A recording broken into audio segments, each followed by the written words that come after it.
आइए बताइए सर, आज के लिए आपका जेम स्टॉक। यस, आज इतने खुश हैं हम सब और आज कंपनी का नाम भी है हैप्पी फोर्जिंग्स। मतलब हैप्पीनेस फोर्ज कर रही है। आज इतना मजा आ रहा है, बहुत अच्छा माहौल बना हुआ है। But happy forgings is a great company. मतलब सबसे बढ़िया बात ये लगी कि मैं इसको आज पहली बार कवर कर रहा हूँ। हमारे पैनल में जहां तक मुझे ध्यान है, सिद्धार्थ जी ने रिसेंटली कवर किया और ये स्टॉक काफी करेक्टेड है।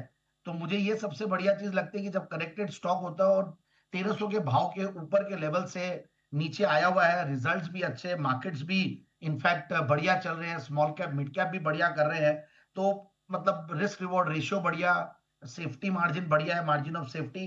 और आईपीओ का प्राइस भी करीब 800 के लगभग था, लिस्टिंग प्राइस 1000 रुपए थी। बहुत ज्यादा पुरानी कंपनी नहीं है स्टॉक मार्केट्स में, बट कंपनी बड़ी है, छोटी नहीं है कंपनी। मतलब 7800 करोड़, 8000 करोड़ की मार्केट कैप वाली कंपनी है और फोर्थ लार्जेस्ट इनफैक्ट मैन्युफैक्चरर है कॉम्प्लेक्स और सेफ्टी क्रिटिकल और heavy forced precision machined components. आजकल जो ऑटो कंपोनेंट वाली कंपनियां हैं, ऑटो इंसलरी कंपनियां, ये लोग इंजीनियरिंग प्रोडक्ट्स में भी और प्रिसीजन इंजीनियरिंग में बहुत अच्छा कर रहे हैं। तो एक बार मैं पहले टारगेट देता हूँ 950 990 के टारगेट के लिए स्टॉक को लिया जाए। 1000 रुपए का मैं राउंड फिगर नहीं दे रहा ना, मैं लिफाफा लेवल दे रहा हूँ। बट एनीवेज, एक पुरानी कंपनी, जुलाई 1979 से कंपनी कार्यरत। और कंपनी फ्रंट एक्सेल करियर्स बनाती है, स्टीयरिंग नकल्स बनाती है, हाउसिंग्स बनाती है, ट्रांसमिशन पार्ट्स बनाती है, अलग अलग सेक्टर्स को कैटर करती है। और अच्छे खासे इनकी मैन्युफैक्चरिंग फैसिलिटीज भी है। पैसेंजर व्हीकल्स में थोड़ा इनका ग्रिप कम है, तो वहां पे ये लोग बढ़ाने की कोशिश कर रहे हैं। तो farm equipments, commercial vehicles, industrials इनसे ज्यादा आता है और ऑफ हाईवे व्हीकल से भी इनका अच्छा खासा आता है। तो अच्छा एक प्रोडक्ट मिक्स है।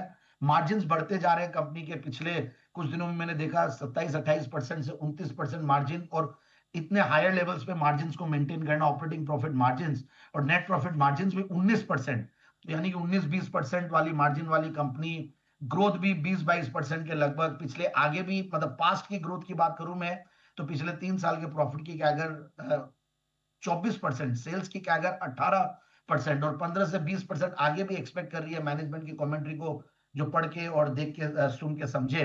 तो ओवरऑल एक बहुत बढ़िया कंपनी। और उसमें भी मैं, ये लग रहा है कि जो आगे भी इनिशिएटिव्स ले रहे हैं ये भी बढ़िया है। और इनके बोर्ड ऑफ डायरेक्टर्स देख रहा था, that is also impressive. Promoters का बैकग्राउंड भी इंप्रेसिव है और आगे भी मुझे लगता है कि आने वाले दिनों में अच्छा ही करेंगे।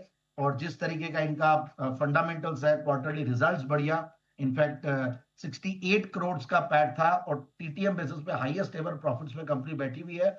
1400 करोड़ का टॉप लाइन और 258 करोड़ का पैट, मतलब इस तरीके का मार्जिन है। So that is also impressive me.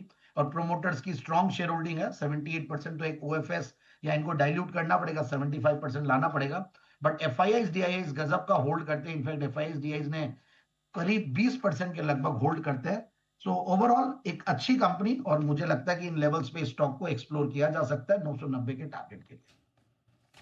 Alright, चलिए, तो 990 का टारगेट हैप्पी फोर्जिंग्स में। एक बिगुल पालविया जी के लिए बीटीएसटी।